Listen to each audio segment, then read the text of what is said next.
রিডিংটা কি বা আপনার টেকটা কি এটার ব্যাপারে? মানে এটা তো অবভিয়াস যে আপনি 5 মাসে বুঝেছেন, আপনার বুদ্ধি বেশি। কারো তো 5 বছরে বোঝা উচিত ছিল, 15 বছরে বুঝবে না কি করে? আমি আসলে আমার একটা পদত্যাগ ড্রামাও হয়েছিল, আপনি নিশ্চয়ই জানেন, যে আমি পদত্যাগ করেছি কিন্তু আমাকে পদত্যাগ করতে দেওয়া হচ্ছিল না, যার ফলে আমি এক পর্যায়ে আমার সংসদ সদস্য পদও ছেড়ে দিয়েছিলাম। হ্যাঁ, সো ওই সময় আমি ইমোশনালি একটা কথা বলেছিলাম, যেটা সামটাইমস ইমোশনালি সত্য কথা বেরিয়ে আসে। আমি বলেছিলাম, খেলোয়াড় বদলিয়েছে কিন্তু খেলা বদলায় না। এখন আপনি একটু বুঝে নিতে পারেন আমি কি মিন করেছিলাম। সো আমাদের পলিটিক্যাল কালচারটাকে চেঞ্জ করতে হবে। হ্যাঁ, এখানে জাস্ট সরকার রদবদল করলেই হবে না, আমাদের সার্বিকভাবে মাইন্ডসেট চেঞ্জ করতে হবে, আমাদের পলিটিক্যাল কালচারটাকে চেঞ্জ করতে হবে, সিস্টেমিক চেঞ্জ আনতে হবে, সিস্টেমিক চেঞ্জ। এবং সিস্টেমিক চেঞ্জ হচ্ছে ডেমোক্রেটিক ইনস্টিটিউশন গুলোকে মজবুত করতে হবে, স্ট্রেংথেন করতে হবে। আর কোনোদিন যেন কারো প্রভাবে আমাদের জুডিশিয়ারি পরিচালিত না হয়, আর কারো প্রভাবে যেন পুলিশ লাঠিয়াল বাহিনী হিসাবে পরিচালিত না হয়, আর যেন আমাদের রাষ্ট্রীয় সম্পদগুলো লুটে পুটে বিদেশে পাচার না করা হয়। ঠিক আছে, সো এগুলোকে প্রতিহত করতে এবং একটি সুন্দর সিস্টেম করতে you need to have democratic institutions in place and strong democratic institutions. So সেটাই আমাদের করতে হবে।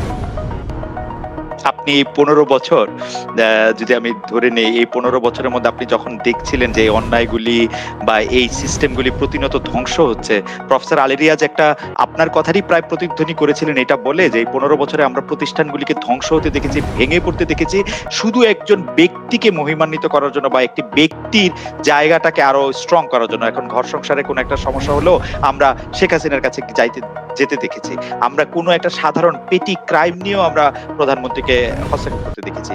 আপনি যে প্রভাব বলয়ের কথা বলেছিলেন, এই সময়টার মধ্যে আসলে আপনি মানে আপনার টানাপোড়েনটা আপনি কিভাবে সামলেছেন? কারণ আমরা অনেক তরুণ প্রজন্মের অনেকেই আপনার দিকে তাকিয়েছিল। জি, আমার ব্যক্তিগত অভিজ্ঞতা আমি যেটা দেখেছি, বেশিরভাগ ক্ষেত্রেই আমাদের মন্ত্রীরা হয়তো নিজেও জানতেন না তাদের মন্ত্রণালয় কি করে চলছে। ঠিক আছে, this is my personal experience. এবং আমি খুব আশ্চর্য হয়েছিলাম, বিকজ আমি আমার দায়িত্ব পালন করার চেষ্টা করেছি। আমি আমার মন্ত্রণালয় আমি যতদিন ছিলাম আমি চেষ্টা করেছি কিভাবে আমি নিজেকে নিয়োজিত করতে পারবো, because that was my responsibility. ঠিক আছে, সো এইভাবে আমার মনে হয় না যে কি জানি, আমি আপনার কথার কিভাবে উত্তর দিব, কেন তারা কি উদ্দেশ্য নিয়ে কেন রাজনীতি করতে আসছে বাংলাদেশে, আপনিও জানেন আমিও জানি অনেক ক্ষেত্রে। ঠিক আছে, এখানে উদ্দেশ্যটা কি, আপনার পলিটিক্স করার ইন্টেন্ট বা হোয়াট ইজ আপনার নিয়তটা কি? নিয়ত যদি ঠিক না থাকে তাহলে তো এগুলো সব হবেই। ঠিক আছে, সো যেটা হওয়ার সেটাই হয়েছে। এবং আমার মনে হয় না যে এবং একটা সময় তো জিনিসগুলো লাগামহীন হয়ে গেছে, লাগামহীন হয়ে কোনো কন্ট্রোল নেই, যে যার মতো করে নিচ্ছে, মানে দুর্নীতিতে চারিদিকে তো ছেয়ে গেছে। এটা তো আমার কথা না, এটা আমি আজকে বলছি না, আমি বলে আসছি বারবার বারবার। আমি কিন্তু আজকে মুখ খুলিনি, আমি কিন্তু এটা গত 10-15 বছর ধরে একই কথা বলে আসছি। ছাত্ররা যেই আজকে দাবি নিয়ে এসেছে, আমি I have been saying the same thing for the last 25 years. আমি রাজনীতি করতে এসেছি কিছু করার জন্য না, এই যে আমি রাজনীতি থেকে অবসরে গিয়েছি, আমার তো সুইস ব্যাংকে কোটি কোটি ডলার রাখা নাই, আমার কাজ করে খেতে হচ্ছে। আমি এমন কাজ বেছে নিয়েছি যেখানে কারো ক্ষতি হবে না।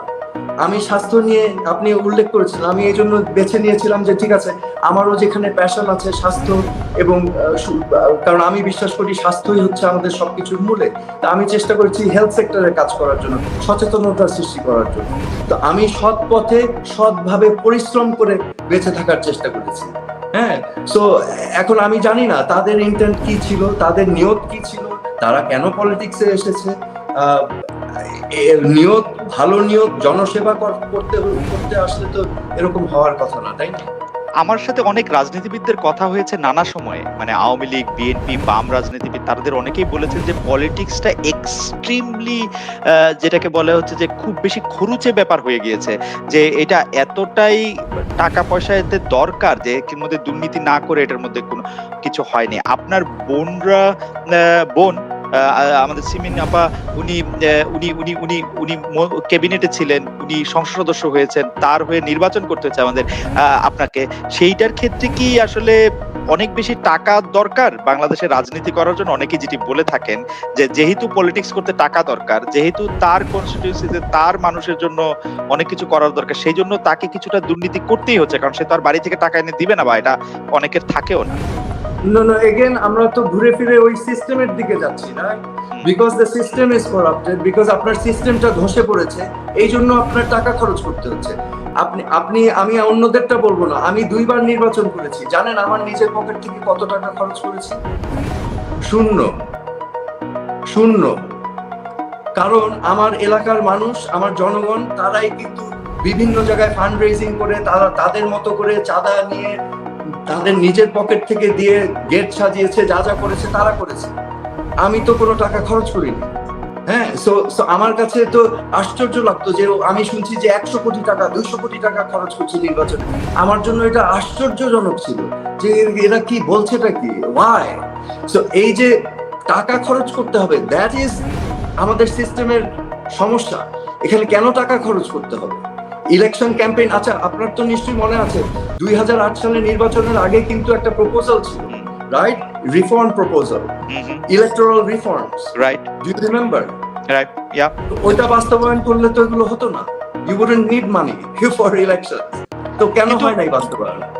কিন্তু সেই ইলেকট্রাল রিফর্মটা করলে অনেকটা, যেটাকে আমরা আসলে একটু প্রভাব ব্যবহার করে বলতে পারি যে তাহলে তার পানিটা ঘোলা থাকতো না, যেখানে মাছ শিকার করতে সুবিধা হয়। তা আমরা তো ঘোলা পানি চাই না, সাধারণ মানুষ তো ঘোলা পানি চায় না। আপনি চান নাই, তরুণ কিন্তু সমাজ, এই যে ছাত্র সমাজ তো ঘোলা পানি চায় না, এরা তো ক্লিয়ার করে দিয়েছে, we want a clean fresh country, right? corruption free, অনিয়ম যেখানে থাকবে না, you know, we want a system that works, জনগণের জন্য কাজ করবে। so why, কেন হয় না? এই প্রশ্ন আসলে আমি আপনাকে করতে চাই যে কেন হয় নাই, কারণ আমরা দেখেছি প্রশ্ন, এই প্রশ্ন নিয়েই তো আমি যন্ত্রণায় ছিলাম। আপনি প্রশ্ন করছেন, অথচ আমি আপনাকে একটা কথা না বললেই না, আমি তো ছিলাম, আমি তো ক্যাবিনেটে ছিলাম, আমি তো পলিসি মেকিং দেখেছি। ডু ইউ নো, আমি দেখেছিলাম যে এটা সম্ভব, ওকে, যদি ইচ্ছা থাকে। তাহলে আমি তো এই প্রশ্ন আপনাকে করতেই পারি, আপনি যেহেতু মানে খুবই একজন প্রতিমন্ত্রী আর মন্ত্রীর পক্ষে সম্ভব, শুধু একজনের পক্ষে সম্ভব, রাইট? এটা সম্ভব ছিল শেখ হাসিনার পক্ষে। আমাদের সিস্টেমে শুধু একজনের পক্ষে সম্ভব, কিন্তু সেটাও তো সঠিক সিস্টেম না। আমি কেন বলছি একজনের উপরে কেন পড়বে? দেখেন, আমাদের ডেমোক্রেসি মানে কি? আপনার একটা ডেমোক্রেসির ভিতর পলিটিক্যাল পার্টিস থাকে, পলিটিক্যাল পার্টির ভিতরেও কিন্তু ডেমোক্রেসি থাকতে হবে, তাই না? আমরা যদি আওয়ামী লীগের কথা ধরি, আওয়ামী লীগের একটা ওয়ার্কিং কমিটি আছে, একটা প্রেসিডিয়াম আছে, একটা ডিসিশন মেকিং বডি আছে। তো নিয়মটা কি? নিয়মটা হচ্ছে ওয়ার্কিং কমিটির যারা সদস্য, তারা গ্রাসরুটসে মানুষের সাথে মিশে গিয়ে মানুষের পালস বুঝবে, পালস বুঝে মানুষের কথাগুলোই তুলে ধরবে পার্টির প্ল্যাটফর্মে, এবং সেগুলোকে নিয়ে আপনার পার্টির সিদ্ধান্ত গ্রহণ করবে, এবং সেই সিদ্ধান্তগুলোর রিফ্লেকশন আসবে যদি তারা সরকারে থাকে, সরকারের মাধ্যমে পলিসি ইমপ্লিমেন্টেশন। সরকারের কাজ হচ্ছে রাজনৈতিক পলিসি ইমপ্লিমেন্টেশন, রাইট? রাইট, এগুলো তো কিছুই হয়নি। আমরা খুবই ইতিহাসের একটা সন্ধিক্ষণে দাঁড়িয়ে আছি বলে আমি আপনার কাছে একটু জানতে চাইছি, আপনি তো যদ্দূর আমি আপনাকে ফলো করি, আপনি তো এই কথাগুলি আজকে নতুন বলছেন না, এগুলি বলেই যাচ্ছেন, কিন্তু আপনি কি কখনোই মানে পারিবারিক ঘনিষ্ঠতার সুযোগে, আমি জাস্ট একটা মন্ত্রী প্রতিমন্ত্রীর জায়গা থেকে বলছি না, সেটি কি কখনো শেখ হাসিনা, শেখ রেহানাকে, বিশেষ করে শেখ হাসিনাকে আপনি বলতে চেষ্টা করেছিলেন? আমি যখন আমার প্রতিমন্ত্রীর দায়িত্ব পালন করেছি, আমি বিভিন্ন সময় ক্যাবিনেট মিটিং এ বলেছি, আমার যতটুকু বলা সম্ভব হয়েছে, আমি জোর করে হলেও বলেছি অনেকবার। ব্যক্তিগত ভাবে আপনি বলতে চেষ্টা করেন নাই? না, তারপরে তো আমি পদত্যাগ করেই ফেললাম, তাই না? আচ্ছা,